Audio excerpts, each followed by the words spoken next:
The only thing we have to fear is beer itself. Beer. So many choices. Only no function beer well without. Woohoo! Beer!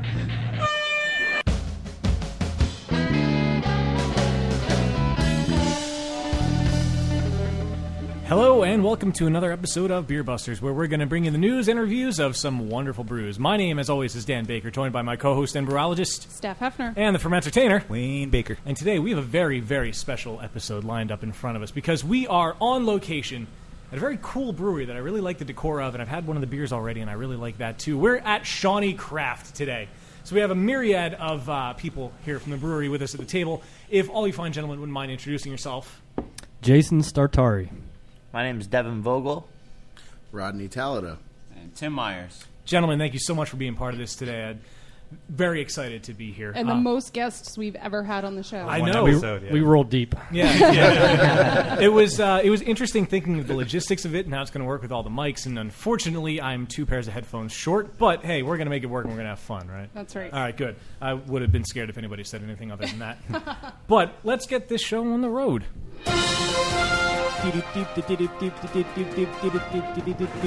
All right, so I'm going to try to keep these as short as possible. And knowing me, I like to talk, so that might not happen. But well, there's a long list of beers we're going to try, so you better hurry exactly. up. I'm going to breeze through these. Yeah, please don't.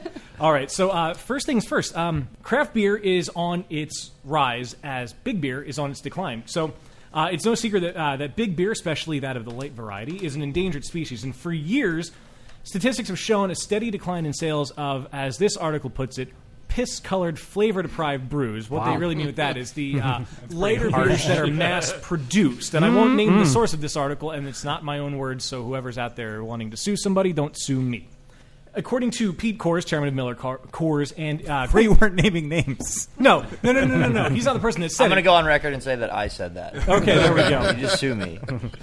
Pete Coors, who is chairman of Miller Coors and great-grandson of brewing legend Adolph Coors, he recently acknowledged big beer's unraveling in an interview with the Denver Post beer blog First Drafts, in which he says that he doesn't understand Americans' growing thirst for full-flavored, all-grain, craft-brewed beers, let alone why anyone in their right mind would shell out their hard-earned shekels for a cold one that costs more than a Coors Light. His first line of attack is laying into bar owners for pulling Coors Light off of draft to make way for more craft taps, claiming that they're blindly enamored with craft beers. And God forbid they want to make money. I know, exactly. Yeah, you can sell a Coors Light for $2 and break even, or you can sell a craft beer for a little bit more, and maybe you'll turn a profit. Now, the article goes on here to say that in his next breath, he goes after millennials, charging that they too are being hoodwinked by craft beer and its supposedly empty promise of delivering. Is this interview from the 19th century? You would think so. Some of this slang. Hoodwinked. Yes. Its empty promise of delivering, quote, more value than Coors Light and similar commodity beers. Here's my problem with this altogether. Yes.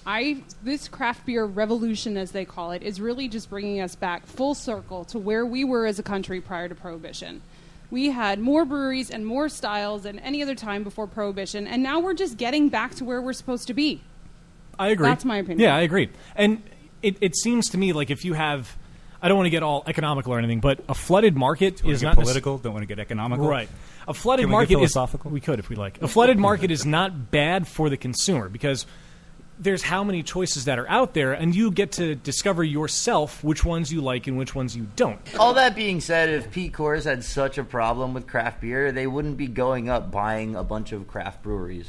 They're scared. That's true. Exactly. They see the writing on the wall. If you have that big of a problem with it, maybe you shouldn't be selling it yourself. Yeah. Like regardless of your tastes and whether you think craft beer is good or bad or big beer is good or bad, if it makes economic sense, it makes economic sense. If a bar is selling craft beer because it's making them money. Right, but this is also very much consumer-driven, and kudos to the consumers out there, people that are really starting to care about what they eat and drink. People are wising up. Right, if it wasn't for the consumer, they're the ones that are driving this. Yeah, they're the ones that are thirsting figuratively and literally for a variety. And the best consumer to me is an informed consumer. Right. That way you don't get hoodwinked, for lack of a better term. Particularly millennials. Right. And they're spending more shekels. Yes. Can't Make sure forget you those keep shekels. the shekels rolling. Yeah. And Jason hit the nail on the head. People are looking, into what they eat and drink more, not going by what the masses say. They're kind of getting educated as to what's quote unquote good for them and what tastes good for them, and they're going for that instead of what the masses want you to go for. Yeah, and that's good. That's the way it should be. And like Steph said, it's kind of getting us back to where we should be as a beer society. That's right.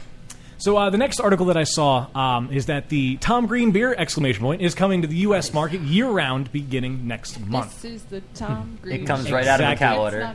Yeah. The U.S. arrival comes approximately 1 year after Beau's All Natural Brewing Company introduced the brand in Canada.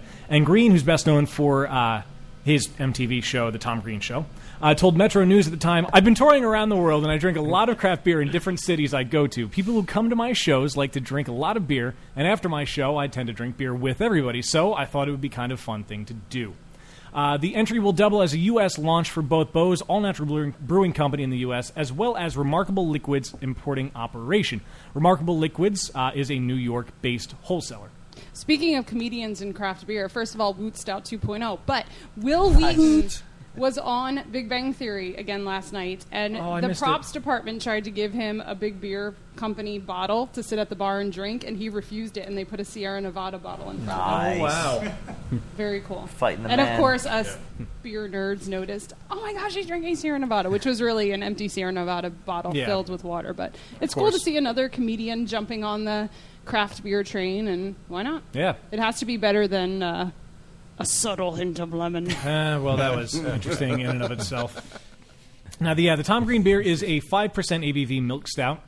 It's scheduled for release on June 23rd, along with the rest of Beau's portfolio in upstate New York. Remarkable Liquids will then hold its official New York City launch on July 28th with the brand. There are also plans to bring Beau's portfolio to California, Nevada, and Florida as early as August, though nothing has been finalized, completely skipping over Pennsylvania. Green is expected to be a part of some promotional events for the beer this year, and Remarkable Liquids will expand its importing business this July to include Ireland's White Hag Brewing Company. I just like to say California, Nevada, and Florida doesn't get anywhere near Pennsylvania. There's no skipping over. But they're starting in New York, so they have to go down to New York City. We have family that live in 2 of those 3 states. I'm just saying. Yeah. That's true. So Beer Busters road trip. Now I would go to meet Tom Green. Of course. Maybe we could have him on the podcast.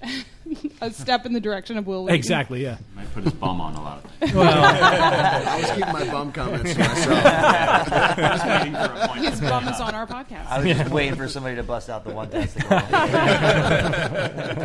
Please. Maybe he could drink One Nut Brown. He could. That was really good. That was really good. Yeah. That's an actual beer. It's very good. And it's very good. It is very good. Old leg humper. Old leg humper, there you go.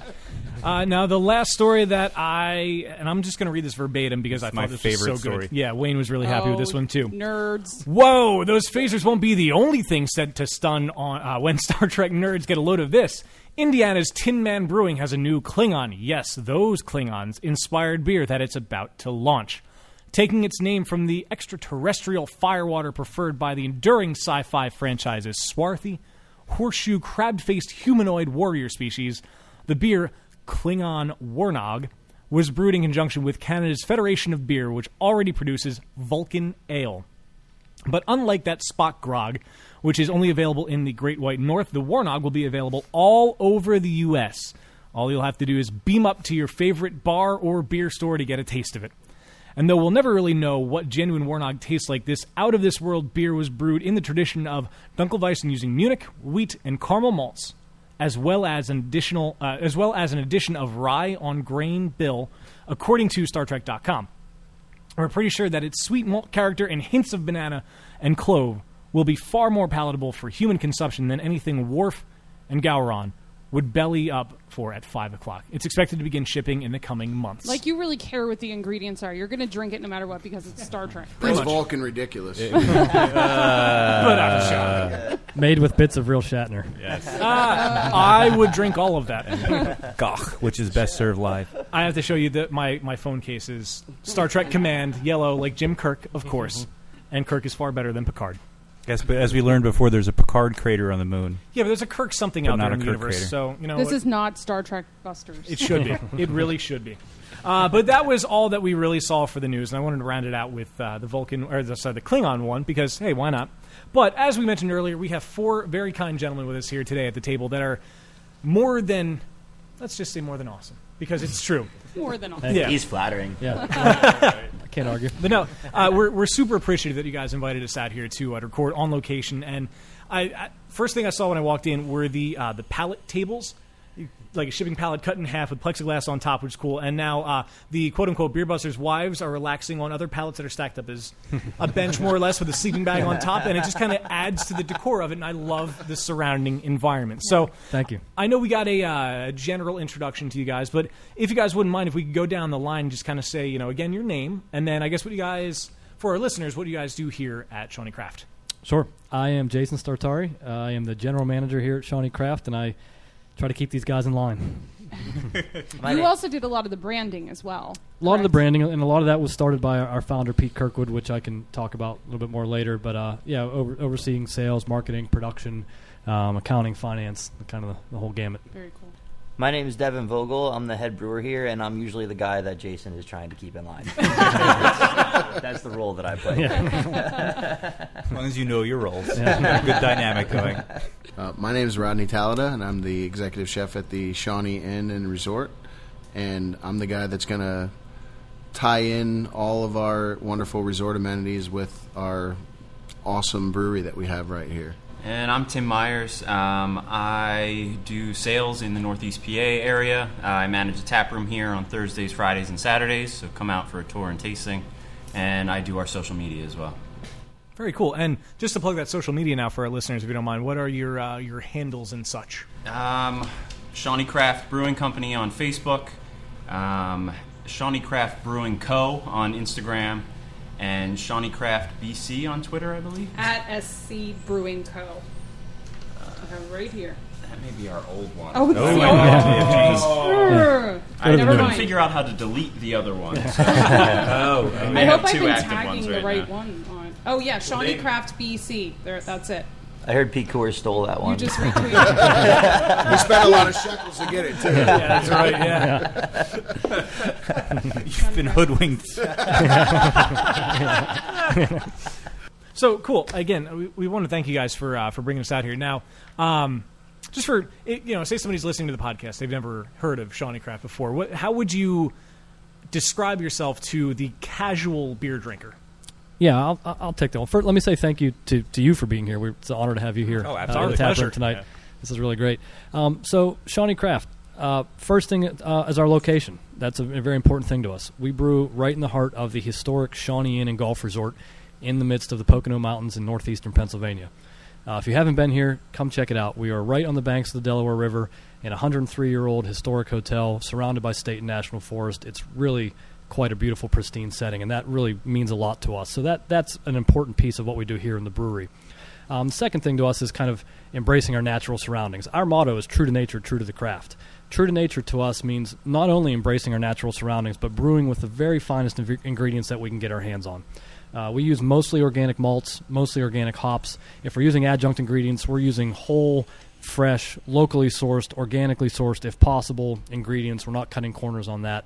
For us, it's not so much about making oceans of beer. It's about making the best beer that we can possibly make in here. And I love that. And did I read right? I'm sorry, I didn't mean to cut you off. Please, go for it. Did I read right that none of your beers are less than 93% organic by dry weight? You're very much correct about that. Awesome. So how do you figure out that statistic? Like, I read that, and I'm the least mathy person that you can find. Mathy. Yeah. I'm going with it. And like, how do you get to 93? Because that's a very exact number in my. I put it here 93. 94. 94-ish. Okay. Apparently, it's not a very exact number. Well, it's quite simple. It's the dry content. So we just look at the overall, poundage of ingredients that are going into it, and we determine how much of that poundage is organically produced. Okay, fair enough. See, that seems pretty simple. Now, the Brew Pub's motto is beer from here, food from near. I don't know, Jason or Rodney, if you want to talk about that. Where does that motto come from? How do you represent that here? I'll keep going if you don't mind. That really, again, our founder Pete Kirkwood was really focused on the way that we branded this, and it was really about a sense of community and a sense of place and a sense of location. So, beer from here, food from near, kind of summed that up. The beer is made here in Shawnee. We want people that come to Shawnee to experience all of Shawnee, including the beer. When you go to the Bordeaux region of France, you don't drink Cabernet. I'm not a wine person, so I don't even know if that makes sense. Sounded good. But when you come to Shawnee, we want people to drink ShawneeCraft. That's the beer from here. And food from here is about, again, embracing our natural surroundings and caring about what we put on the plates in front of you, sourcing things the right way, getting things locally produced, getting things organically produced if possible. And you grow some of the ingredients right here at the inn, correct? We do. We have an 1.5 acre vegetable farm that sits right in the middle of our 27-hole championship golf course. Nice. I was eyeing up the course on the way in. I eye it up frequently. We have a garden out there. It grows a little bit every year. We grow lots of really cool produce. We don't get to use lots of produce in the brewery here, but it goes to our restaurants. We've got a few really great restaurants on property, and we feel very fortunate that we're able to source things right from our own property.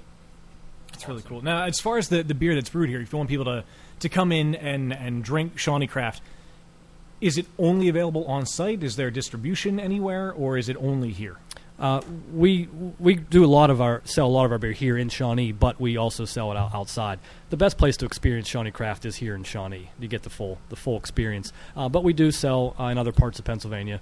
We sell up and down the eastern side of PA. We've got a very good presence in Philadelphia.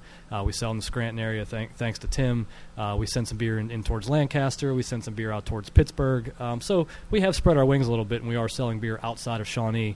But the majority of our beer gets sold right here on our premises. Yeah, we originally met you, Jason. Wayne and I did at Philly Beer Week at a tasting event at the Foodery. And I think that was the first time I ever had the session porter. And as soon as we walked in and you guys offered us a beer, I knew that's what I wanted because it's an incredible beer. The raspberry. That's the raspberry blanche. Blanche. The raspberry Yes, blanche. that was very It's good. delicious. Yes. I still have the bumper sticker I got that day. Awesome. And even like I know we have a lot of local listeners in Reading. Mary Six Pack has your beers as well on their shelves. So there's a lot of local bottle shops that carry ShawneeCraft.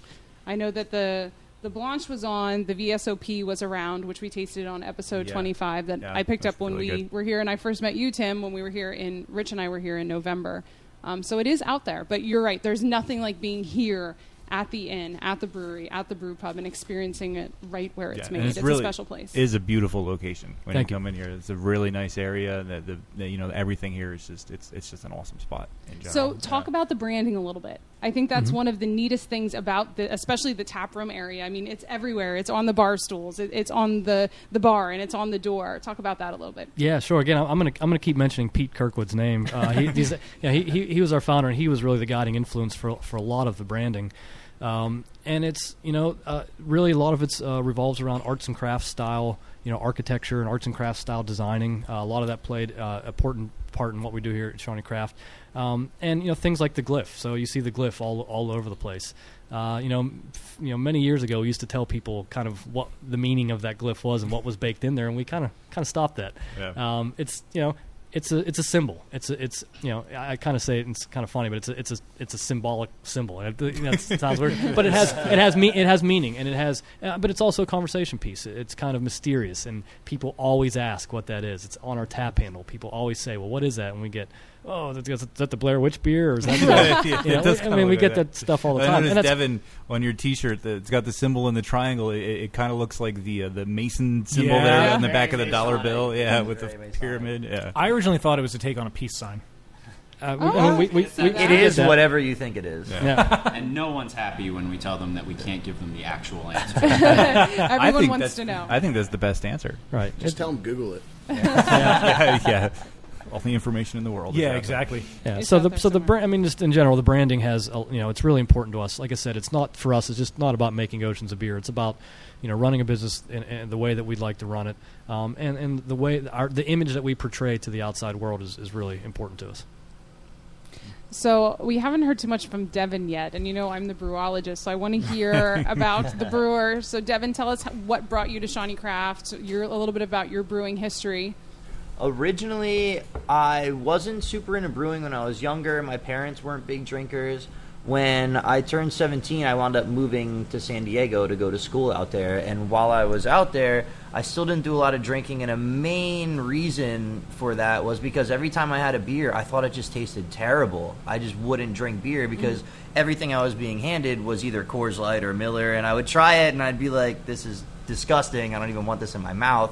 So eventually, I hit a really cool, enlightening moment where one day somebody handed me a Newcastle. And I looked at it, and I was like, it's kind of dark, and if regular beer tasted that terrible, mind you, I'm like 20 at the time. So I'm looking at it, and I'm like, if light beer tastes that terrible, then I don't really know how a dark beer is going to taste. And eventually I tried it. I thought it was all right. Eventually I turned 21, and I was bartending at a craft beer bar, and I started getting really, really into it. And I just started picking up IPAs and all these cool sour beers and all these wood-aged beers, and I started just falling in love with them. And then eventually that bar closed down. I moved to another bar where I started getting really into wine. And that's when I started developing a palate. I started looking for different nuances and learning a lot about the fermentation process. That kind of halted as soon as I started brewing beer. I stopped caring about wine because I thought beer was just such a cooler, more artistic way to go about it. Eventually, my road in San Diego came to an end. I decided to come back here because I missed my family. A lot of my friends that I moved out there with kind of came back. So for 4 years, I was just kind of out there with my friends in San Diego that I had met. And I came back here. My first job that I got was bartending at the inn. And I started homebrewing at my parents' house, which they hated because I basically destroyed it every single weekend. And I was bringing a couple of beers down here every week just to Chris, and at the time, the assistant brewer's name was Frankie, and I would just hang out with them and drink beer with them. And it was funny, I went to a beer school when I worked up at the inn, and I kind of knew no one was going to show up, and it was kind of a long drive, but it was on a Saturday. I had the day off, and I was like, okay, I'm going to show up, even though I felt like I had a little bit more knowledge about the brewing process because I was involved in it. And I showed up, and of course, I was the only one to show up out of like 20 people. And that's where I actually met Jason Startari. And he went through the whole brewery, he showed me around. I was just really impressed with everything and how it was run. I was brewing into carboys and like on my mom's stove. So when I walked in here, everything was just really fantastic. So I kind of just shouted out to him after we did some tastings. I was like, hey, if you guys ever need some help down here, I would love to just kind of check everything out. And eventually, like 2 weeks afterwards, I just got a phone call as I was brewing, which was kind of funny. And Jason said that, hey, if you need some work down here, then our assistant brewer left, so you can kind of step in the process, which I was more than happy to do. That's awesome. It's really cool. And the rest is history. The rest is history. Everything just kind of like fell in line really well. I started working here full time, and I quit bartending. And I would come in here for 8 hours, and I would learn hands-on, and then I would go home and literally just study brewing until I fell asleep. And then it was kind of cool because I got practice while I was here, and then when I went home, it was all theory, and then I would come in here, I would kind of bounce my ideas off the other head brewer, and we would just kind of all meld together. And it took about a year and a half before I started learning the kinks to the system, but after that I was comfortable like making adjustments and kind of working in this environment with a little bit more knowledge than when I started. And then eventually it just turned into a full-blown passion, and I don't really see myself doing anything else. How long have you been the head brewer here? I was actually recently awarded the head brewer position, so it's been about 2 months now. Yeah, if I can say, yeah, Devin got thrown into the fire a little bit. Our previous head brewer kind of left us on short notice and had a little bit of a transition period, and during that time, Devin displayed an energy and enthusiasm for really propelling us to the next level, and he deserved to be promoted to be our head brewer. And it's been about 2 months now, and he's killing it. Awesome. Sorry, I had to do a little ego stroke. He's glowing in the praise. Big smile. Well, you can just see the way he talks about it, that he's definitely passionate about it. Yeah. So I know there's not a video, but I'm blushing right now. Where's the video camera? Yeah, anyway, we have a camcorder. Now, Rodney, I had a question for you, being the head chef at the restaurant. So, do you get people that will come in and want to pair a dish with a beer over there? Are the beers served over at the restaurant, or is it just here at the brewery? The beers are served at the restaurant. When I came here, that was one of the glaring things. I'm new as well to Shawnee. I've only been here since St. Patrick's Day was actually my first day. Oh, cool. Oh, wow. I am from the area, but kind of came back to my roots and ended up landing here. And one of the first things I noticed when I came here was they didn't really feature the brewery in the restaurant. I mean, yes, they did serve their beers and whatnot, but they didn't really promote it or kind of marry it with the cuisine at all. And the first thing I did when I overhauled all the menus and whatnot was kind of really made it more beer centric, more focused on what we do right here on property. A lot of our vegetables, like like they were saying, come out of our farm, and if not, they're sourced locally. And then, we have our beer that's brewed right here. So why not really focus on, nurture, and develop that concept to kind of push the lines a little bit to make us more of a destination for, craft beer lovers and lovers of, good, locally sourced, sustainable, simple yet well executed food. And that's really what I tried to do coming here, I like the sound of that. Now, if you had to say what your most popular dish is, are you able to say that? I would say so far, our most popular dishes is on the dinner menu anyway, would be our steak selection that we have, because they did not have, we do a lot of golfers here, obviously, being on a 27-hole championship golf course. And another glaring thing that I saw was they didn't really have any steaks on the menu. That's a shame. Which kind of blew my mind, and so I've come in here and kind of relaunched the menus, and one of the things I focused on, at least for the dinner menu, was making sure we had kind of a little steakhouse section, because that's what golfers like: cold beer and red meat. And lots of it, and lots of it. Keep it coming, Yeah. So the meat that I get is it's sourced outside of Lancaster. It's some Pennsylvania Black Angus. Really good, high-quality stuff. And, we've got a marinated ribeye that's got the session porter and some of our maple syrup that we tap our own maple trees here. So it's nice. It's that a would maple. come in handy for me this morning. I had French toast for breakfast. It's a maple porter marinade that we do with it, and then we do a little bit of a maple porter butter that we finish it with. Oh, my God. So that's like an unbelievable pairing. And then we've got our filet that has the session porter with some braised mushrooms and a little bit of natural veal stock with it. So again, there's a big time marriage of the food and the beer. But the first launch we did with the new the first launch we did with the new menus was our bar menu. We kind of redid our bar to kind of make it almost like a gastropub, if you will, to use an overused term, if you will. But we kind of took bar food and elevated it a little bit and really focused on utilizing our beers that are made, right here. And that went over so well, and so many people were actually shocked and pleased that we were actually utilizing our beer. And again, even some people were like, you guys make your own beer here? And it kind of blew my mind that people live here, grew up here, come here all the time, and did not know we have a brewery here. So I've been the biggest support of these guys since I've been here, because I'm a huge craft brew fan. I'm a home brewer myself, so appreciating good beer and good food and bringing them together when you have it all under one roof, if you will, here was a no-brainer to me. So I made it my mission immediately coming here. So you need to barrel age some of that maple syrup. When I was in Vermont in November, I had bourbon barrel aged maple syrup. Blew my mind. I've never barrel-aged syrup, but I've barrel-aged homemade hot sauce. Oh, that sounds amazing. That was amazing. Oh, delicious. I'm intrigued about that. That's a good one. Yeah. We'll have to try that, too. Yeah. I think we can find you some barrels. Yeah. Can we? Maybe. For those who may not know, there's a pretty large barrel room here at ShawneeCraft. A beautiful barrel Yeah, room. it's really cool to walk. And you have to walk through there to get to the bathroom, which is... It's just cool. I stopped and looked around that room on my way to the bathroom, and then on the way back also. Forgot where you were going. What was he doing? Why am I here? I want a beer. This hallway smells wonderful. Now, Tim, I had a question for you as well. I see that you have your own beer blog, right?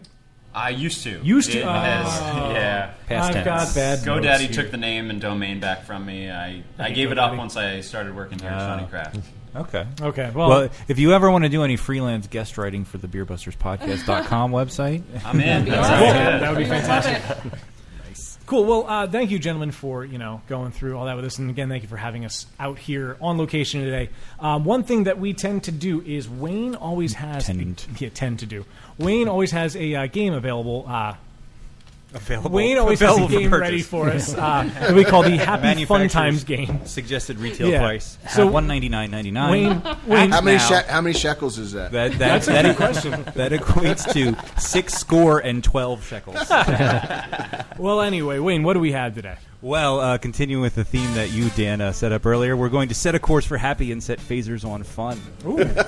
It's time to chart the fermentertainment system in the beer education sector as we embark on another routine mission of happy fun time games. No. He heard you. I was waiting for it. He's got headphones on. I did. Yeah, exactly. Make it so. Today we return to an HFTG classic that we haven't actually played in a while. So, without further hesitation and the continuation of the Beer Education, the Beer Buster Nation, it's time to play Libation or Fabrication. Ooh, I love this game. Yeah, we haven't done it in a while. With all the countless brews out there in the wild, there are a fair number that have been christened with funny, bizarre, and downright ridiculous names. I have collected some examples of this notorious and nutty nomenclature and thrown in a few of my own fabricated flights of fancy. Can you spot the fakes and frauds amongst the genuinely legitimate? We'll find out. So what I'm going to do is I'm going to tell you the name of a beer that is interesting, funny, odd, perhaps even vulgar, and you have to tell me whether it's a real beer or if I made it up. So what I'll do is I'll name the beer, and then we'll go around, and everybody will give our answers, and we'll kind of alternate who goes first, though there are more people here than I have questions, but whatever, statistics and, this is an advanced game theory. Is it advanced mathy? Are you mathy? Yes, the advanced mathiness. And we're going to begin to my left. Every time when we're on location, I still sit to your left. Specifically, why I was going to sit where Jason is, and then I sat over here because I was like, well, then Dan's on my left. So, Dan, tell me, is this a real or a fake beer? This beer is called Bishop's Finger. Bishop's Finger. Is that a real or a fake beer? I'm going to go real. You're going to go real. Okay, Jason, what do you think? Is that real or is that fake? Sounds quite fake to me. Sounds absolutely false. Moving on to Devin, what do you think? Bishop's God, I hope that thing's fake. You hope it's fake. You hope the finger's fake. Rodney, what do you think? Sounds so fake, it's got to be real. Sounds so fake, it's got to be real. That's where my mind was at. That's what I'm thinking. Interesting I'm with logic. Rodney. Interesting logic. Tim, what do you? I'll go with real. You're agreeing with Rodney with real. Okay, and Steph, what do you think? I'm also going to say real. You're also going to say real. Well, Dan, Rodney, Tim, and Steph are in fact correct. That is high five sound on the mic. There you go. Nice. Yes, Bishop's Finger is a Kentish strong ale from Shepherd Neame in Kent, England. It's been brewed since 1958 and is one of the UK's oldest bottled beers. Their website claims that the Bishop's Finger name takes its name from the finger-shaped signpost which pointed pilgrims on their way to the tomb of Thomas A. Becket in Canterbury, though it is locally referred to as Nun's Delight. I thought they were going a totally different direction on that one. So the veracity of that origin story is questionable. I didn't know we were talking about imports. I want to change my answer. It's too late now. It's too late now. Import a finger. Yes. Some of these may be foreign beers. Moving along, and Jason, you're going to be up to bat on this one. And this, continuing with the Star Trek theme, this is a beer called Warp Core Breach. Warp Core Breach. Is that a real or a fake beer? Gotta be fake. It's gotta be fake. All right, Devin, what do you think? If you're the guy making up the fake names, I would say that's definitely something you would come up with. Okay, so you're going to say that's fake. Rodney, what do you think? That's got to be fake. Gotta be fake. Gotta be fake. Fakes all around. Tim, you going to go with the flow? I am. You're going to go with the flow and also say fake? Steph, what do you Yeah, think? it does sound like one you would make up. Oh, my so I goodness. think it's Fake. And Dan, what do you say? I want to go real. You're going to go I real. really want it to be real. You are. Gotcha. I want it to be real. You are so very wrong. Everyone else is correct. That is, in fact, fake. That is transparently untrue. Yes, there's no need to eject the core, separate the saucer section. And that's going to be the end of the Star Trek references, I swear to God. I highly doubt it. This beer, I didn't even know it was a reference. the beer does not exist. Okay, one more. It is, however, a cocktail at Quark's that you can order on the promenade of Deep Space Nine. Whammy. So, anyway, Warp Core Breach is not a real beer. And Devin's going to go up first on this one. And next beer is called Ill-Tempered Gnome. I like it. I'm going to go real. You're going to go real. Ill-Tempered Gnome is real, says Devin. Roddy, what do you think? I'm pretty sure that's real. Pretty sure that's real, he says. Okay. Tim, Sounds like LeChou. I keep agreeing with Rodney, but I think that one's real too. All right, you're going to think that's real as well. Steph, what do you say? Yeah, I'm also going to say real. You're also going to say real. Dan, what are you going to say? Yeah, real. Also going to say real. And rounding it out with Jason. Real. High ABV. Everybody is saying real. Yes, and you were all correct. Ill-Tempered Gnome is real. It's It's a winter seasonal brown ale by Oakshire Brewing in Eugene, Oregon. It's billed as a malty-hobby brown ale of pure winter deliciousness. It sits at 6.8% ABV and is available on draft and in bombers. They also did a single batch of very ill-tempered gnome, which was a different take on the brew, and cranks up to 9.5%. That one, so that's a higher one. They have a pissed off gnome. They have an absolutely irate, livid gnome. They also have. Write that down. Right there. We got Livid Gnome coming out next month. I get royalties. They also have a single batch brew called Fairly Special Bitter, which I thought was kind of amazing. Fairly special. Fairly, not extra. Fairly Special Bitter. An FSB. Yes, an FSB. Okay, so I think Devin went first on that one. So we're going to move over to Rodney to go first on this one, and this one is called Ant Flow Red Ale. There's oh my god, that does sound so ridiculous. It almost might be real. Is that real? I'm gonna go real. You're gonna go real. Okay, Tim, what do you think? I'm gonna hope it's fake. You're gonna hope against hope that it's fake. I'm gonna say real because I hope you didn't come up with that. All right, so I was gonna say it's real. Dan, moving on to Dan. What do you think? I want to go real. You want to go real? Okay, Jason. What do you say? My favorite railway line. What's that? Norfolk and Way. Norfolk and Way. That's what I say to that one. So I'm going to translate that as fake. Devin, what do you think? As a brewer, I totally appreciate that sense of humor, and I know one of my kind came up with it. We're going to go real. You're going to go real. Actually, you are wrong. That is fake. That is fake. We got Amflow Red coming out next month. Jason and Tim were the only ones. Yes. No, we don't. What was the ingredient they used to make it red? That's always your question. Please don't ask. Beets. Organic red beets. It is fake. I am ashamed of it. Is that going to be the Beer Busters podcast collaboration brew? We will never speak of it again. Okay. All right. Moving on to Stim, a combination of Steph and Tim. To go first on this one. This is our last beer, and this one is called A Big Thank You for Looking After the Cat. Is that real or fake? Man, that's a really tough one. I'm going to guess that it's real. You're going to say real. Okay, Steph, what do you think? If it's I think it's real, and if it's not, I'm stealing that name. Okay. Love it. Steph says it's real. Dan, what do you think? What was it? Thank you for a big thank you? A big thank you for looking after the cat. For looking after the cat. Real. Real, says Dan. Jason, what do you think? I don't have a cat, but I'd appreciate it if somebody looked after it anyways. I think it's real. And you would reward them with beer. Devin, what do you think? Is that real or fake? I'm going to go real on that one, too. Yeah, it's going to go real. Everybody says real. Rodney, do you agree? Agree or disagree? I'm going to be the guy that bets $1. Nice. Fake. Fake. Circle gets the square. Actually, you are wrong. That is a real beer. So everybody except Rodney is correct on that one. That was another British beer. It was a limited release brew by Palmer's Brewery in Dorset in the UK. I have no idea what style of beer it is/was, as the only information on the whole of the internet is contained in one BuzzFeed article and a blog that's in French. So I don't know. It existed. Wait, Google Translate, right? I don't know what I did. Google Translate it, but there wasn't still any didn't information. It just mentioned the name. Oh, I okay. understood it. I can read. I can, however, read English. Sorry. Even poorly translated English. Okay, so adding up the scores real quick, which I'm going to pretend to do, but Steph has actually already done for me conveniently. We're going to go from the bottom of the barrel to the top. So tied in very last place with 3 points apiece are Dan, Devin, and Rodney at the bottom with 3 points. That's a pretty good showing for last place, though. Yeah, 3 points is not bad. Especially for me. 3 out of 5. That's still a D. Taking another step up from that, with 4 points each, are Jason and Steph. That's why he's the boss. Yeah, that's right. That's right. Which means our big winner with an absolutely 100% perfect score is the Evangelist himself, Tim. Tim takes I take the that back. victory. That's why Tim's the boss. Sounds like he's more of a prophet. The guy that serves the beer is the boss. That's right. So now that we've had another rousing edition of Happy Fun Times games, there's some beer on the table that's really just screaming for all of us. Beer me! Beer me! Beer me! Beer me! All right, so what are we starting with first? Beer number one that we're going to try today is Apiarius. I'll tell you the word Apiarius means beekeeper in Latin. Ooh. And why do we call it that, Devin? We call our English-style pale ale Apiarius because it's made with honey most of the time from our own hives on premise, but when we run out, we go to Monjack Apiaries, which is another really cool local beekeeper. We kind of like to keep the local pollen in the beer around here. It's a really, really refreshing, very dry, like I said, English style pale ale. We try to keep the color around the same as honey. There's a tiny, tiny little roasted note in there if you look for it. But a lot of that really nice dryness and a lot of the aromatics come from the honey that we add.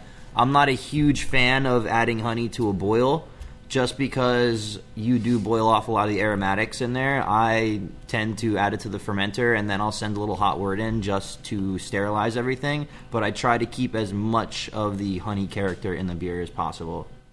It's very good, and I like the fact that it's not really sweet.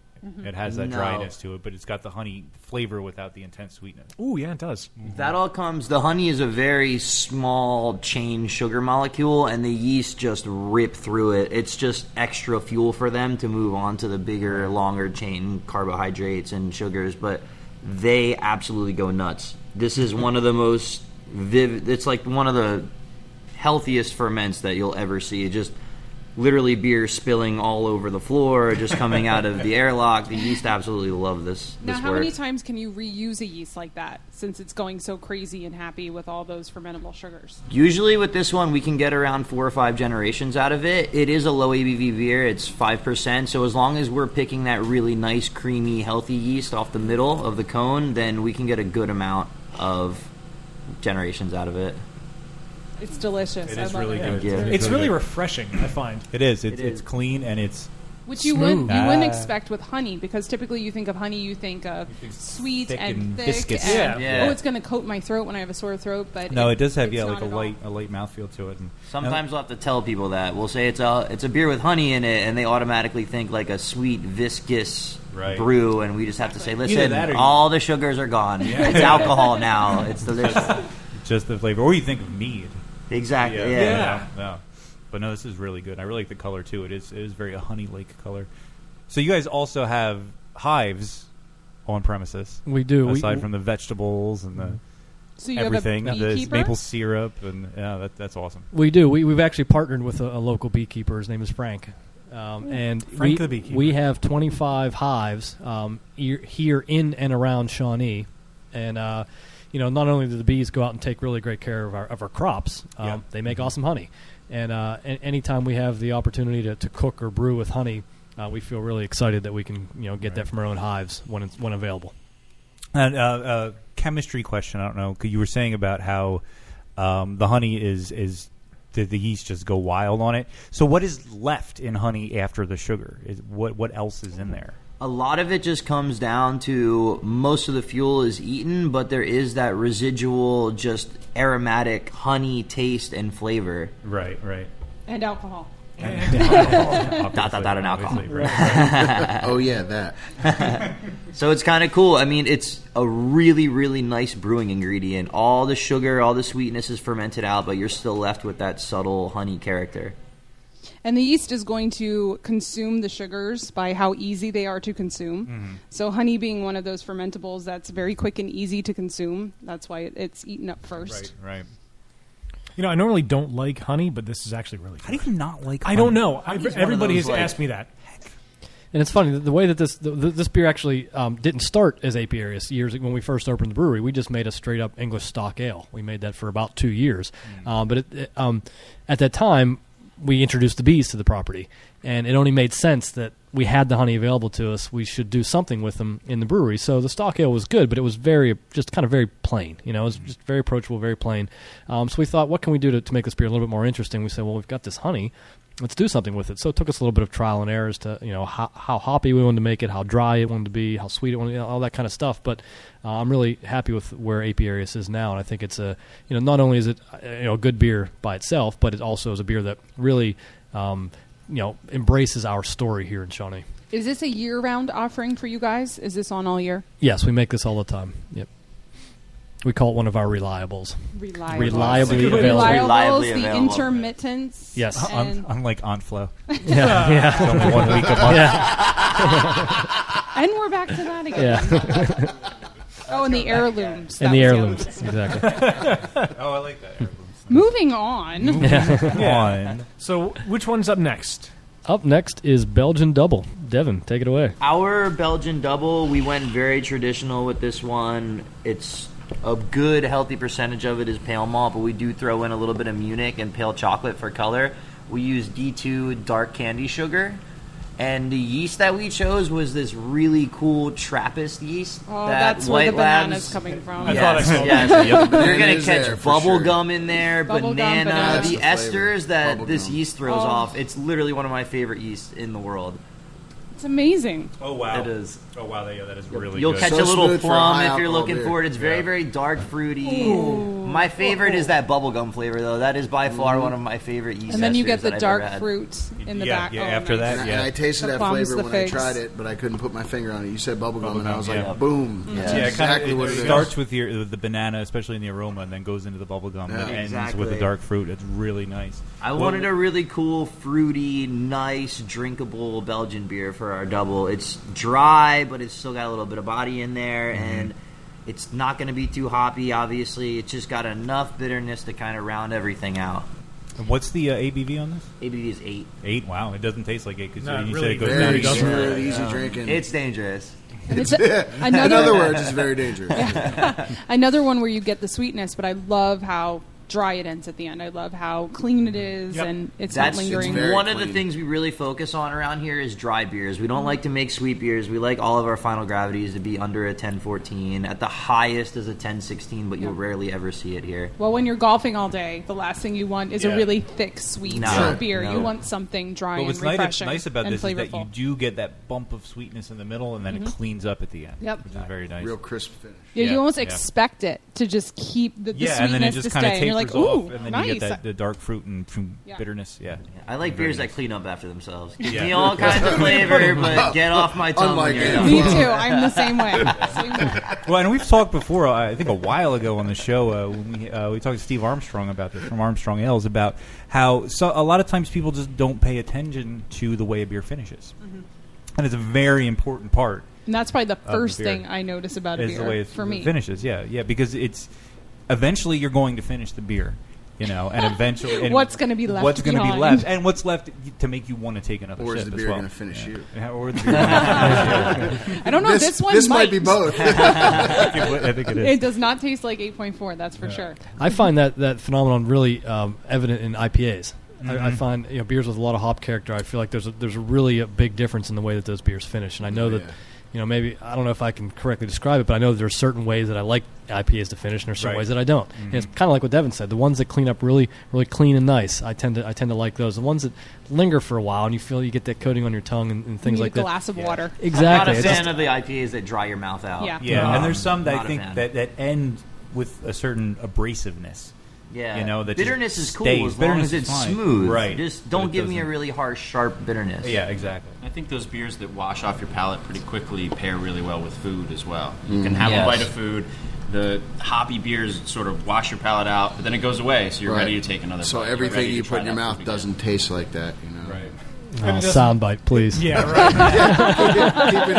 Keep that one out of there. And it hopefully wouldn't alter the taste of the food then either. The food wouldn't alter the taste of the beer. Because It would just complement. yeah, rather like than- I've had my perfect example. There's one of my favorite beers in the world is a German beer that's imported. It's a Hofbrauhaus. So I mean, it's not too fancy, but you get that. And then I decided why not drink that with Chinese food the one night? Nope, don't do that. It tasted. I don't even remember what it tasted like, but it was one of the worst things I think I've ever had, and I will never pair those two again. You learn your lesson. quick. Chinese German fusion. That's Yeah. why beer pairings are so important. People don't think of it. You want to order the beer that you really, really like and order the dish you really, really want to eat. But when you can find that balance and that marriage of that beer that's just going to complement the food, your beer's going to taste better, your food's going to taste better. And that's why when I first started talking to Rodney when we got here, I was so excited to hear about his vision for the brew pub, because I think it's important for food eaters and craft beer drinkers to realize the importance of the marriage. We got to take it back from the wine drinkers.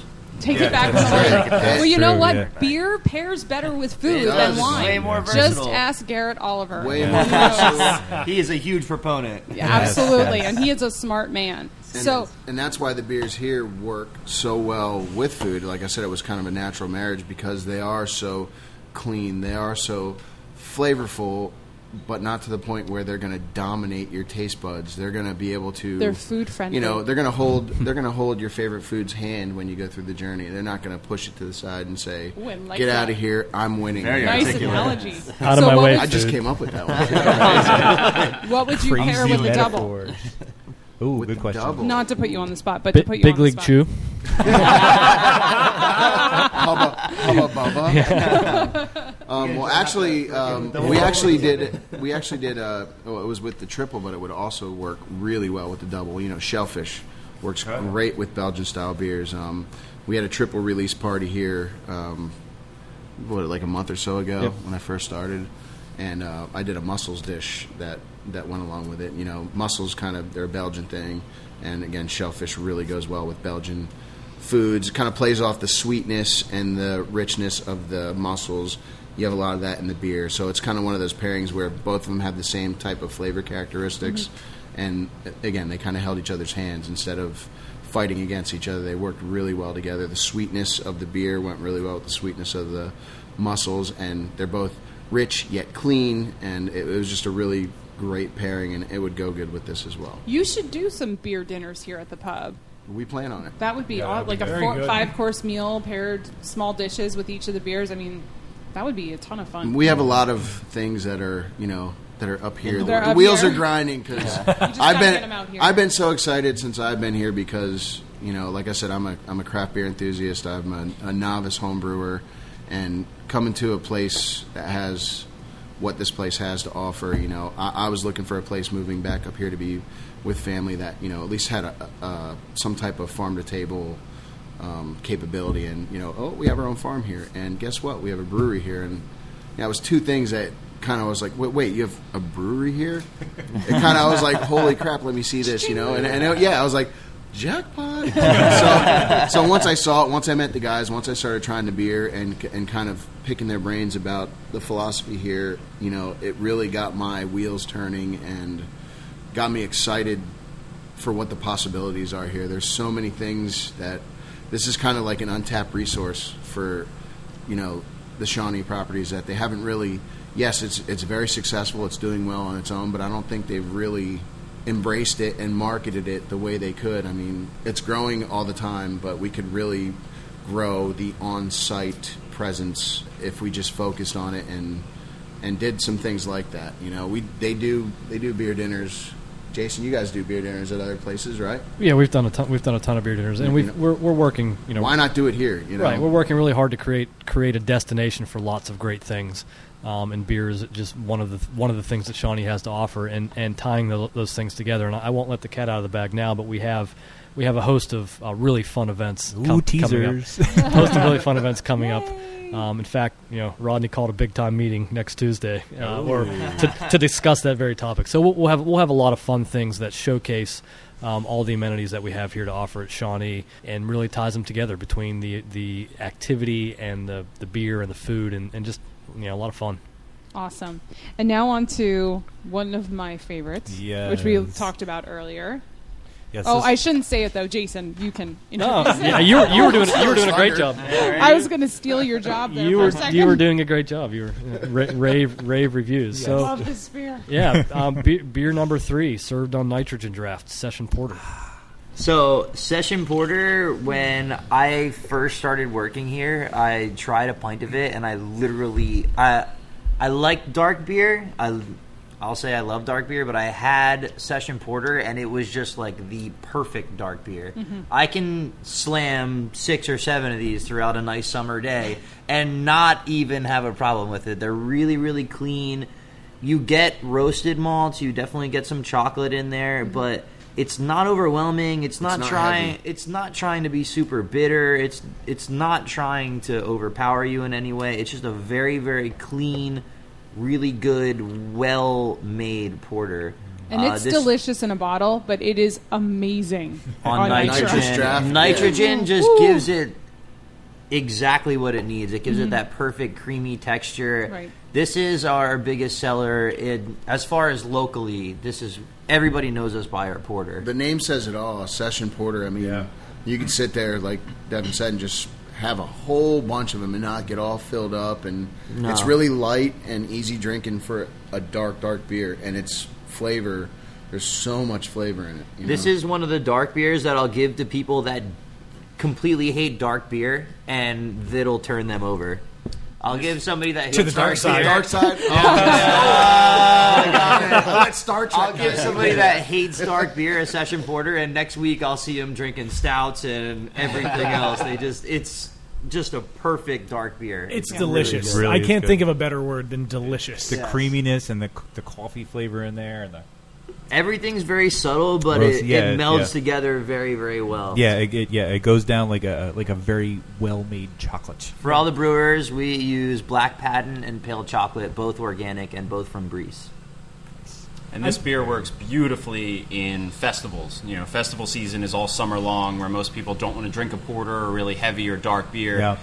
We pour session porter at most of the summer festivals we go to, and people are excited to see nitrogenated beer, and they're excited to see porters because it's pretty rare. At If you go to a summer festival, I would try to get something along the lines of a session IPA or a nice pale ale, something like that. I would drink a dark one, but it wouldn't be my first drink, or it wouldn't be something that occurs You to say, me. "Oh, unless I'm going to have one dark one just to," and then you have this one. You're like, "Oh, Yeah. drink this the rest wait of a the minute, I day." can I'm drink gonna this stand in the by this sunshine. thing. This is weird. What And is you know what else goes? Another great thing about this is it's so food friendly. Yes. Summertime, what do people do? They cook out. Any kind of meat you're throwing on a grill, that char, smoky grill flavor you're going to get is going to go awesome with this. And like I said earlier, we do a lot of things with steak with this, but on our bar menu we have this. I braise some short ribs in this. I had And those for lunch today. Yeah, we do a short rib taco for lunch for our bar menu that is braised in the session porter, and it's so. And I actually put a little bit of dark chocolate and ancho chili in there as well. So the chili and the You chocolate. need to put that in the beer. That would be a good chili. That would be a good. That'd be a good firkin. That'd be a really good That would firkin. be really With good. the ancho and the chocolate that down. play with this so well, and I have an it is addiction with amazing. putting peppers Hey, in Steph. the beer. It's really Steph. cool if done properly. Yeah. If done properly, yeah. ancho chilies? Ancho chilies. This is a good time for me to Ancho interject with this. Part of our really, we draw a lot of inspiration here in the brewery from kind of traditional styles of recipes, traditional methods of making beer. So you will not find likely a lot of wild and crazy things from us. You will find things that we would consider to be old-fangled beers, rooted in tradition, rooted in history, and that's where we get a lot of our influence, and that's what we like to share with our customers. People that make wild and crazy beers, that's awesome. I like to drink them. They're a lot of fun and they're great. But you probably won't see a lot of that from ShawneeCraft. You'll see mostly, really traditional, hopefully well done styles.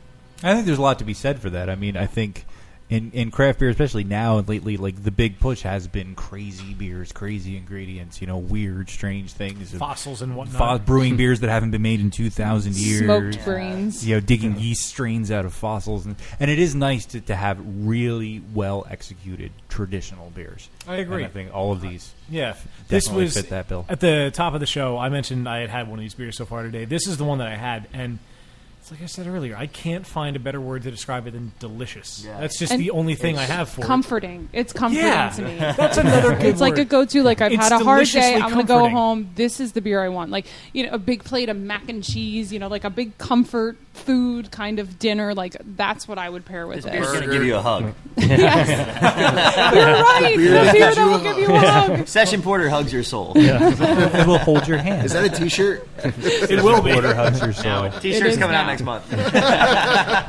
Along with that flow room. There'll be no Anflo's t-shirts. Not yet, at least. We're talking about the food with this beer, and it is a great beer that pairs with food. And I got one particular thing that sticks out in my mind. It would just happen recently. I've been to a whole bunch of ShawneeCraft beer dinners over the last bunch of years, and oftentimes session porter appears at the end of the menu. Paired with some kind of chocolate dessert, which is great. Awesome. I love it. Yeah. I love chocolate dessert. I love the session porter. I'm perfectly happy to consume that course. I went to a beer dinner last weekend in Pittsburgh at a place called Salt of the Earth. A little bit of shout out. Really cool place. Sourcing things locally. Just really nice, well done restaurant. They did a 4-course beer dinner there. The last course was session porter. I didn't really look at the menu too much detail before I went to there. I just assumed it was paired with some kind of chocolate dessert. That's what happens. When I got the menu and I looked at it, it was paired with, it was a dessert course.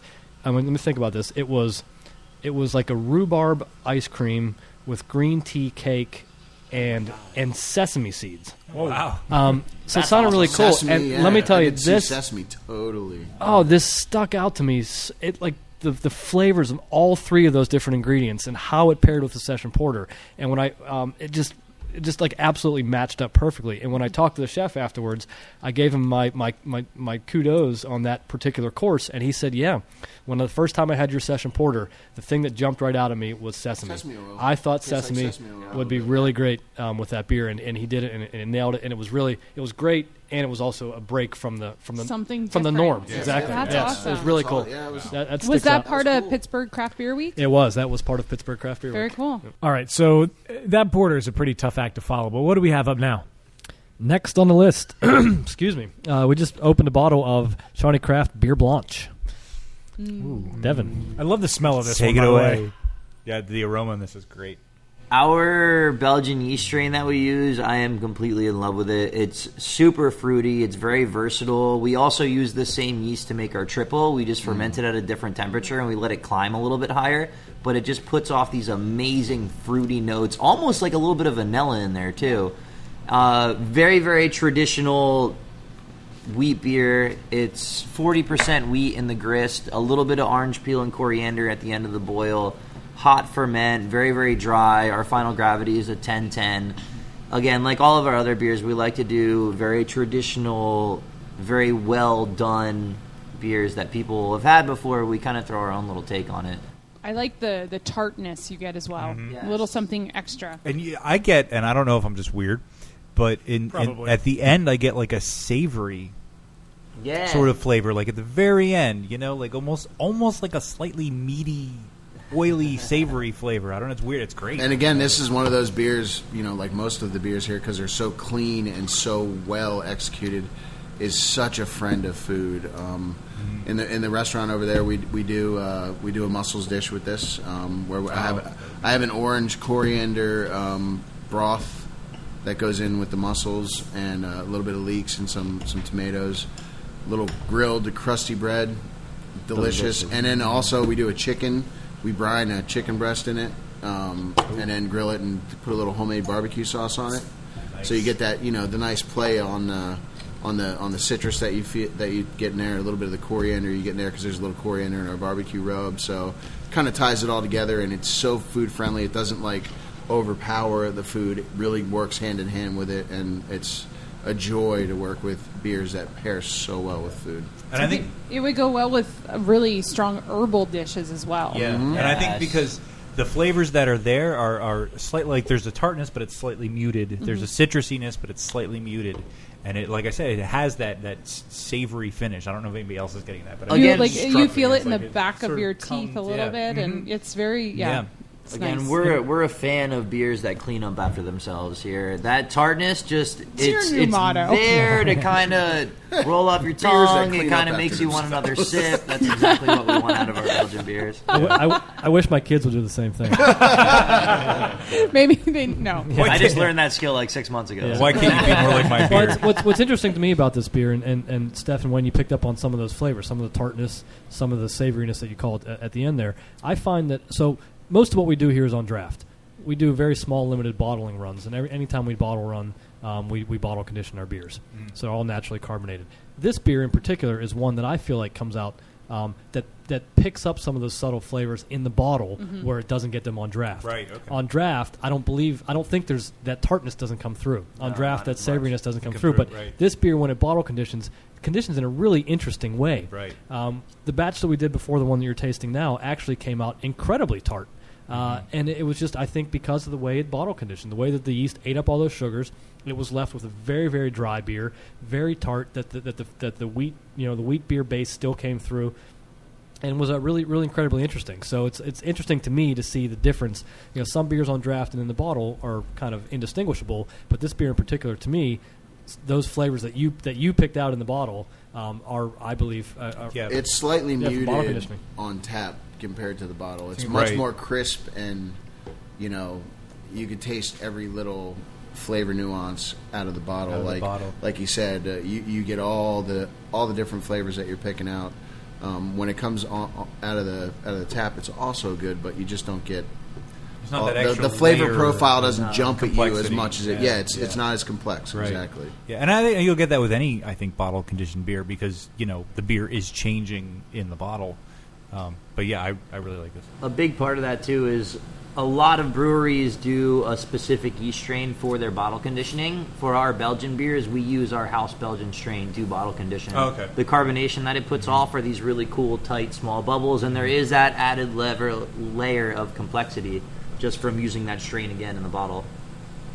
Yeah, I think out of the bottle, it's a little bit more effervescent as well. I Yeah, think it's a little bit more tingly on the tongue. It has that more like champagne fine carbonation to exactly. it. Yeah.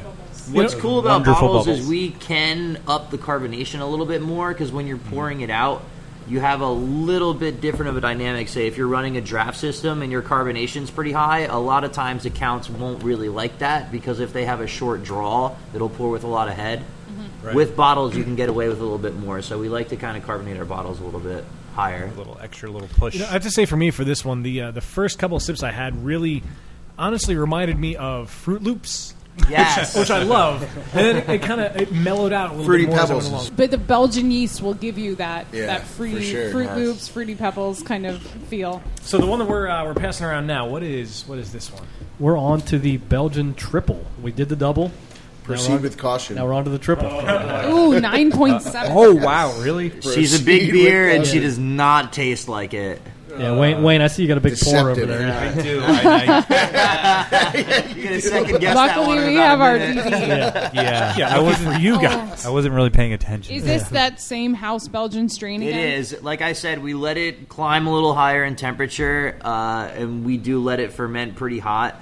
What's cool and what I really enjoy about our triple is we do a little bit different. We do all organic, really nice cane sugar. There's still a bunch of molasses in it. When we're pouring it in, that sugar is brown. It is a really, really cool sugar that we add to our triple.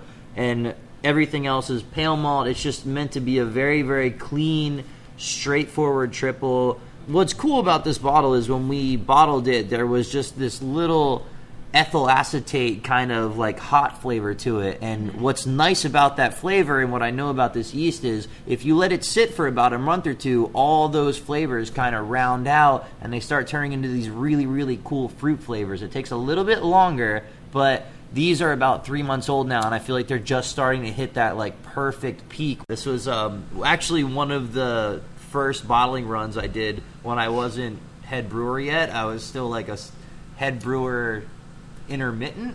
I guess I'm going to throw it the ShawneeCraft way. Yeah. And I was so nervous the whole time. We were bottling, and I was just like, man, I hope this beer comes out okay. The carbonate's right. And then it turned out exactly how I wanted it, so I was really, really proud about it. Does that make you an heirloom now? I don't know if I reached that point yet. I hope he's reliable. Whammy. Yeah, it was interesting to see this beer. It did evolve a little bit in the bottle. It's cool when it was freshly bottled and freshly carbonated. It came out a little hot. It was hot in the finish, and it tasted like it was 9.7, which is kind of par for the course. But that was 6 weeks ago, and just to see this beer evolve a little bit over time now, it's really mellowing in the finish. That hotness, like Devin said, is being converted into something a little bit more complex, something a little bit fruity, a little bit spicy, some kind of cool flavors in the finish, I think. I would guess, tasting this, I would think this is probably higher in alcohol than you would think. Yes. It has that sort of flavor but to I it. think we're starting to learn that. Yeah. We have some experience. I think this is a wolf in sheep's clothing. Yeah. And notice that nice creamy head on it. I mean, it's... Again, that strain when it bottle conditions is just perfect. Yeah, I it's love awesome. it. I absolutely love it. Again, another food-friendly one. It could stand up to a big steak, or it could, you could pair it with a delicate, light, seafood pasta dish. It's very versatile in pairing with foods. Both heavy and sort of lighter. Yeah, because it's so well done and finishes nice and crisp. It doesn't linger too much, so it's not going to overpower whatever you put it with. You got to stop talking about steaks because I really want one now. River room's open, guys. Subliminal. Yes, steak. This goes well with steak, and this also goes well with steak. Basically, steak goes well with everything in life. Well, yeah, that's pretty true. Except Flow. Which will be available in 28 days. That goes well with seafood. Can we talk for just a second about the apiarius asparagus dish that you guys are doing at Charlie's place now? Which is funny because I've actually heard our A twist on apiarius words.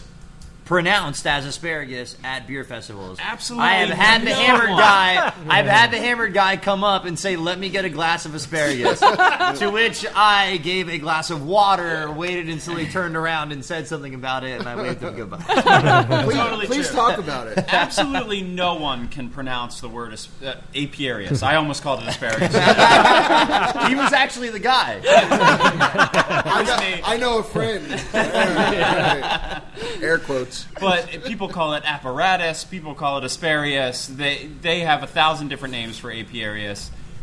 So pairing it with asparagus in Charlie's place is just the best tongue twister It makes people can have. Yeah, we do a beer batter with the apiarius, and we beer batter the asparagus and apiarius asparagus. Wow, that was tough. You had to think about it. If you can't say it, you can't have the beer. Right. That's true.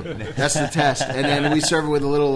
We have a little siracha mayo. You guys know sriracha? Hot sauce. Yeah. So they dip it in there, and it's really good because you know why it's good because you're dipping. Wait, why? You know why it's good? Because it's good. Well, all right, because it's good, but because you're dipping it in there and it's spicy, and because it's spicy, it's going to make you drink some more apiarius while you're eating it. So Nice. it's a double-edged sword right there. You get the good food paired with the good beer, and it's making you drink some more good beer because it's got a little nip to it. Nice. Circular in nature. I can see why you hired him. The circle of life. Yeah, really. He's very good at making you hungry when he talks. Yeah, I am. Classic shit. He's over there like, wrap it up. I need it. Come on, I need a steak. Yeah. Moving on to This the is next one. the chestnut brawn. Not to steal your thunder. You just took No. Jason's job. That's all right. I can repeat that. Chestnut brawn Well done. Well done. Really Sounded good so at repeating professional. things. is the next one. And I'm gonna take this one, Devin, because I know that the last it beer is really near and dear to you. So, the Chestnut Brawn is a Northern English style brown ale, and I was actually educated about that at a beer festival one time. Somebody asked me if it was a Northern English style or a Southern English style, and I said, I don't know. Can you tell me the difference? Right. And after he told me the difference, which I don't remember what it was exactly, I recalled that it was a Northern English style brown ale. Northern English style brown ale brewed with a healthy batch of actual chestnuts, whole fresh chestnuts. We put them in the mash, correct, Devin? Chestnuts in the mash. It takes a long time to mash these things. We get them and they're dried. We add them to our mash tun, and we basically boil them with 200-degree water. And what we do is we'll soak all of these chestnuts in water, and we'll keep pulling that soaked chestnut water onto the kettle and then adding heat and then spraying them back on top of the chestnuts in a process called vorloffing. And we're continuously adding heat and adding heat and adding heat. And really, when we know it's done is we just have to keep picking up chestnuts and trying them and trying them and trying them, and eventually they get to a consistency where they're almost chewy and very, very soft. And those chestnuts don't give you a lot of sugar, they don't give you a lot of fermentable extract, but they give you a ton of flavor. And it's really fun eating them too. But the chestnuts are just really, really So you're cool almost brewing. like steeping them, Yeah, we're steeping them, we're adding making heat. like a tea out of them. Almost. It takes about an hour for the amount of the chestnuts that we use, and then we have the hour-and-a-half mashing process on top of it. So that water that's being used to soak those chestnuts goes directly into our mash water. So I have a question, and I'm going to be that guy for a second, and I apologize. You be that guy. So You're always that guy. I always am that guy. So you said you boil it with 200-degree water. Isn't boiling water 212? Yeah, Okay. As we add heat, it gets higher and higher because the kettle's on while we're vorlofting. So by the time it's done, it's boiling in the kettle. And then as we're spraying, the mash tun is probably about 4 or 5 degrees lower. So as it's hitting that 4 or 5 degrees lower, it's not boiling the chestnut, it's boiling in the kettle and then putting that hot water back on top of the chestnuts. Okay. We have. I should have verified on that one. That's kind of where the steeping thing comes. It's kind of like making like tea. If you do tea the right way, you don't really boil it. You just get it right to the edge of boiling it, so you can extract the most flavor. It's funny. I have a funny story about the chestnuts. When we first hired Devin. It's not a funny story. Oh yeah, very funny. In his hands, all very funny. It's going to be funny in the sense of embarrassing. He's turning red again. Yeah, it's good. I like this. It was the when worst. we first hired Devin, I don't know, a year and a half ago or so, it was right around the time we were making chestnut brawn. And at that time, we didn't know any better, but we sourced whole chestnuts in the shell and everything. We didn't know any better, and we had something like 200 or 300 pounds of whole chestnuts. and Devin's job for about a week was just cracking them. No. Cracking and roasting. Peeling them God! If you don't crack them, they pop. He had to. We had to heat them up so that the shells got soft enough, and Devin had to hand peel about 300 pounds of chestnuts per batch. Per batch. We did about 3 batches that Although year. that could be a marketing point, hand-peeled chestnuts. Absolutely. Hand-peeled chestnuts. Devin may or may not have bled into those beers. Yes. I can imagine. It was definitely more of a may than may not. Can I ask you Your tagline could be, let Devin finger your nuts. Please keep that in the podcast. Of course. By the way, I'm a we great nut mentioned finger. Ant Flows Red coming in 28 days. Fingered nuts and Ant Flows Red. Only at ShawneeCraft. Oh my goodness! That's our What's in tagline. there that I get almost like a minty. There is a minty quality to it. flavor. Like Nutmeg, peppermint. cinnamon. Yeah. Those spices have evolved over time, so you might. It's very interesting. That's the question I was going to ask. I'm not a host, so please don't be mad. No, you asked us. You can. They're your house now. How dare you, Tim? You were supposed to answer questions only. Speak only when spoken to. I'm just curious because this is a winter seasonal beer that we do, and this is the very last case that we possibly have for the year. How do you think that it's sort of bottle conditioned, or are there certain ways that it would bottle condition? Because this tastes very spicy to me, compared to maybe earlier versions that I've tried. Absolutely. Right now, honestly, to tell you the truth, I like the profile in this beer better now than when it was out in winter. I feel like it conditioned really well. I feel like everything melded together. It's deep. There's a lot there. If you really look for it, it's very, very complex. The smells you get, the flavors you get, there's a lot. The yeast worked really well, and this is one of the problems you run into. We only make unpasteurized, unfiltered beers, so it's very, very hit or miss if things are going to age well. And this is one of those beers that just everything came together really well, and it may have taken 6-7 months, but I feel like this is the strongest, and I'm glad that we have a case left of it because we're probably going to drink it. I feel like this is the strongest that this beer has come, and it's the same. Actually, I was reading a blog from the brewery, and it was a whole blog saying to their customers, like, hey, this is the kind of beer that we make, and these are the risks that happen when you create this much beer that's unpasteurized, it's unfiltered. If you want to drink real beer, there are some things that are going to happen, and everything doesn't always age well. So when you get something that really ages well and those flavors really develop, it's a really cool thing. Now, and this is one of those beers. The mint, I don't think is really like a flavor you get. It's almost like an aftertaste. It's an aftertaste, yeah. Or but like, it's a or nice like aftertaste. yes, it is, because it's like it cleans up. It's a palate. Yes, I was gonna say it's palate cleansing. I was gonna say that. It's not like a minty flavor. It's just like the essence of it, like the feeling you get. It just kind of like. It tingles. It's like one of those. But it's there and then it's gone. Minty toothpicks that you like. But it doesn't stay. It's just like that. A little hint of it. The minty toothpick of beers. Toothpick of beers. And all our beers have brooms on their asses. Yes. It's so good. Tim, write that down. It's so deep in flavor. It awesome. Does have, though, initially, I noticed especially the aftertaste reminded me of butter pecan ice cream.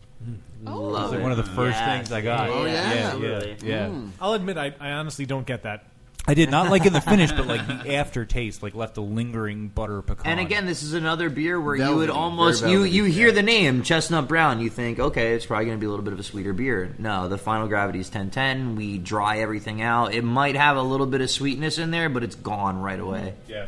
Yeah, the mint comes in and whoosh. Yes. Yeah, the mint is it cleans up after itself. Yeah, see? Totally. Be a candy Totally. cane mint, because this is a Christmas beer completely with chestnuts roasting on So the you're just pie. looking at a marketing standpoint. You're like, what I'm how here to can do. how can we market this better seasonally? That's right. Hashtag cleans up after itself. Probably not let Devin finger your nuts. That's probably not the way to go. Or do. Or do, I know, right? Hey, if Devin fingers your nuts, it cleans up after itself. There we go.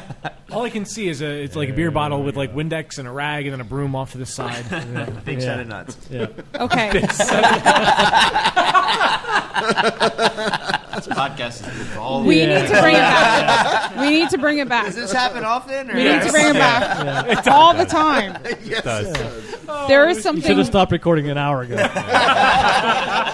There is something very special on the table. Ooh, Yes, okay. there is. I'm Very, in. very Yes, there is. special, and I am super excited that we're getting to try this. Not Devin's fingered nuts, is it? No, it's better. than There's a that. portion of Devin's fingered nuts in every bottle. Oh my! Okay, on to Hashtag. our last Hashtag Devin's finger. on to our last edit. beer. We can quote. Oh. I can already tell I'm going to love this just from smelling To be it. honest, I'm a little bit shy about this one. Normally, I don't like to let people have our beer before it's complete and ready and it has the seal of approval.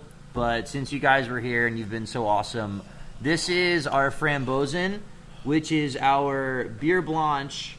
Then we add raspberries to it every spring, and we turn that into raspberry blanche. And not raspberry puree, not raspberry extract. We go and we get hundreds of pounds of organic raspberries, which are very difficult to source.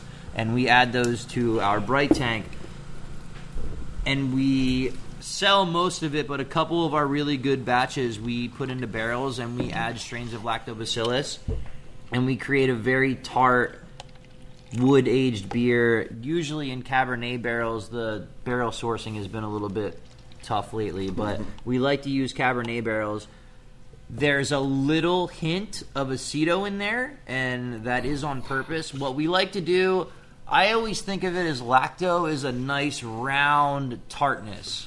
I love it for what it is. It's great. Smells awesome. When you work it the right way, aceto has this very sharp, really cool. I always think of it as bright. It's a very bright acidity. When I smell it, when I taste it, it makes my jowls water. Right here. If I that's how I know I really like a sour beer. If I hits you smell right it and here. it makes my mouth water, Yeah. that's the kind of beer It's that I right like. here, right in the jowls. These are my favorite kinds of beer to make. Hits you This right in is the what jaw. I plan on focusing my career around. I absolutely adore wood-aged sour beers. This is just what I love to do. Can I Yes, just- you get the tartness, wait- you get the raspberries, Wait a you minute, get you the said oak. this isn't ready yet? It's not. amazing. No, It's it's so not. freaking good. It is I very know, good. it's It- amazing. so It's good. amazing. Like, It It's You're could use a ta- little more carbonation. You're You tasting can- it yeah. exactly. The reason why I it's don't not need ready. more carbonation. The It's reason why it's perfect. not ready is because it hasn't sat for long enough to Right. bottle condition. What happens at this pH, it's a very low. We're looking at like 3.8 pH for all you beer nerds out Right. there.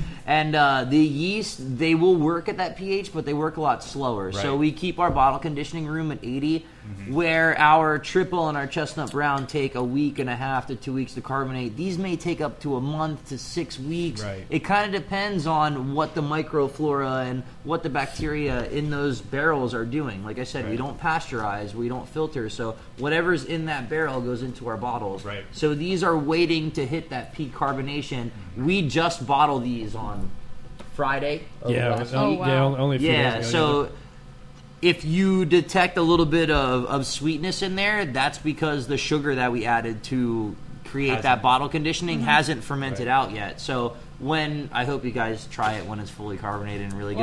I want a case of It's this. so good. Yeah. Yeah. So And you get a lot of the wood out of it already. You get the raspberry out of it already. You get the wood more in the aroma, but it Yeah. is there in the flavor can as get well. it in the aftertaste. The raspberry and the tartness. and then you hold it up to the light, you see a Absolutely. little pink tint Yeah. Are there awesome, floaty man. bits? Peach. Look at that. Yeah, it looks like, like grapefruit it's juice. awesome, man. There's not really floaty bits. It's cloudy, but It's I don't know about cloudy, floaty but bits. There's no it's a little floaty bits. pink. I just wanna Everything know- that is the definition of a live beer. That's You are awesome. drinking millions and millions of different cells of all kinds of cool stuff. Then I want to drink millions and millions of cells all the time. Wait. It's Was so that good. was that the advertisement for Amflow's Red? Or was that...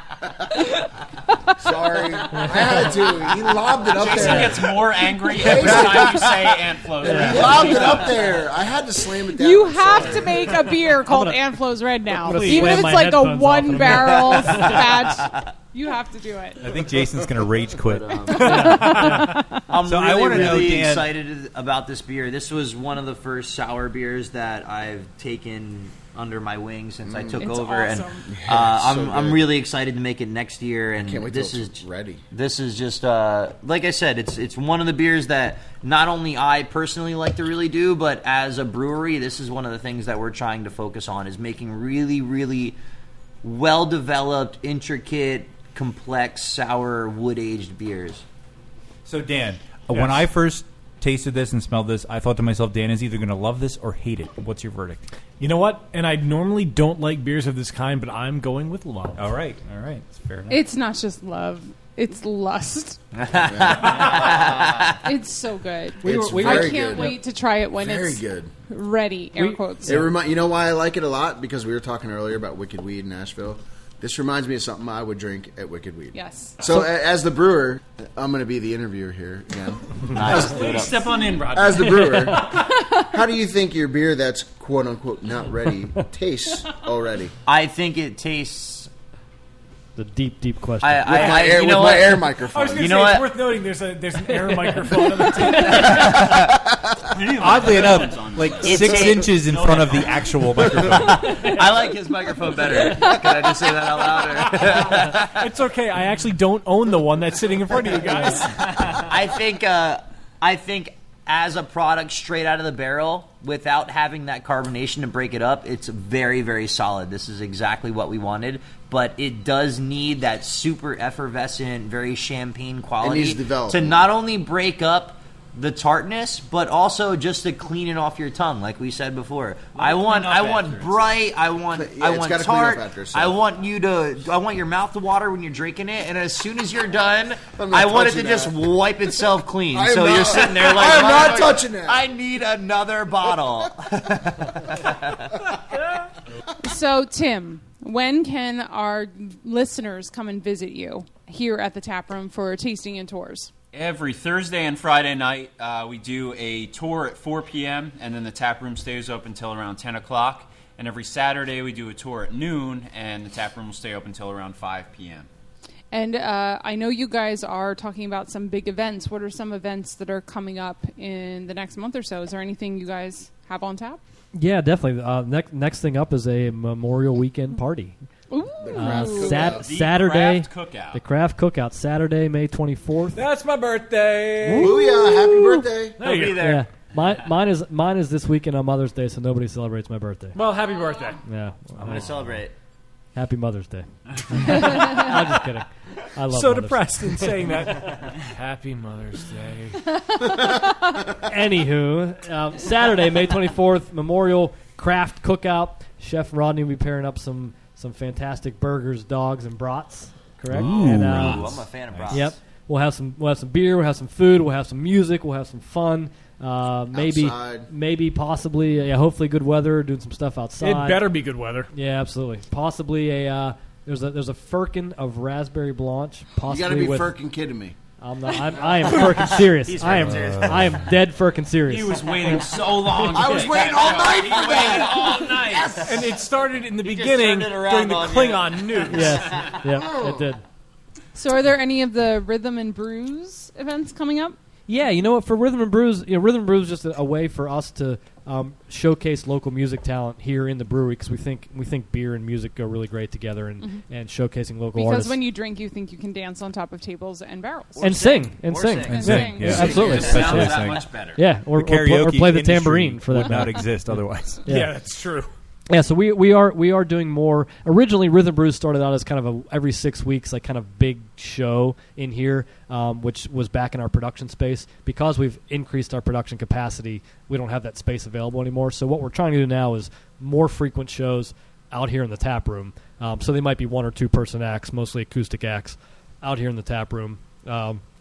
And we're going to try to do those every 2-3 weeks or so. We've got a couple of those booked in June. We've got some really awesome musicians here in the area that we love to showcase here in the tap room. Cool. Yeah, keep an eye on our Facebook for all of our updates on music events and beer releases, everything we have going on. Says the social media man. Yes. That's right. ShawneeCraft Brewing Company on Facebook. He's a keeper. Tweet it to him. Yeah, right. Yeah. So before we wrap this up, though, to bring us full circle, since we originally met you, Jason, at Philly Beer Week, are you guys planning on representing again at Philly Beer Week this year? Absolutely. We've got a really great 10 days calendar of events coming up. Yeah, at it Philly should Beer be Week. called Philly Beer Week and a half. Yeah, it's really, it's the best. It's the best 10-day week we've had in a while. We've got a lot of really great events coming up. We will be posting those sometime soon. We're working on solidifying the details now. They're a mix of beer dinners and tastings and Phillies ball games and all kinds of really cool stuff. So we got a lot of fun events coming up. You have to send Rodney down too. I'm just saying. Not only do you have a good chef here, but you have quite the personality in this one. Yeah, definitely. That's part of the secret of what's going on. The food is good, but the personality, that just makes it even better. I'm just trying to. You're the full package. I'm just trying to increase awareness about what we're doing here. I'm passionate just as much as these guys are to create a destination here for food, beer, and everything else we have to offer. Awesome. That is perfect. And Tim, down there at the end of the table, would you like to give one more plug for the social media for ShawneeCraft? Ant Flows, come on. You have to plug Ant Flows. Yeah, come on. Plug Ant Flow. No one's going to listen to what I'm saying because those last two are just too much. Somebody's getting ShawneeCraft Brewing Company on Facebook. It's proud. ShawneeCraft BC on Instagram.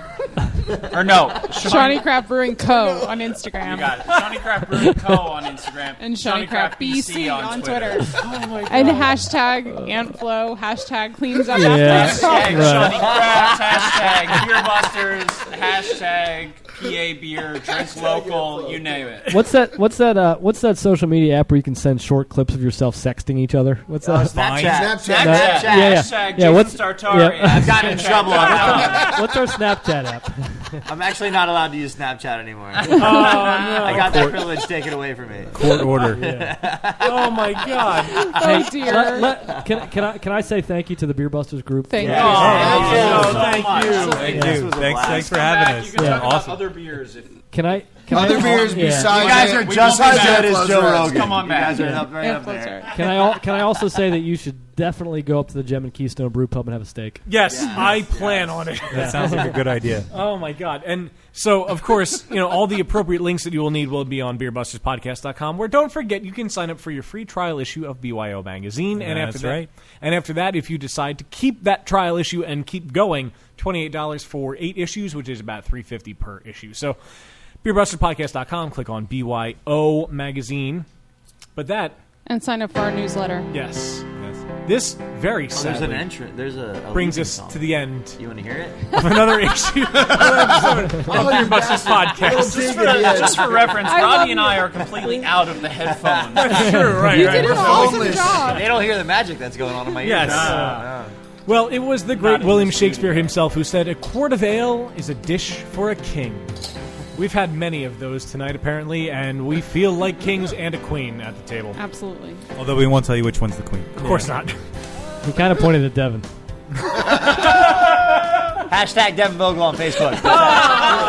That's a great hashtag. Devin Vogel on Facebook.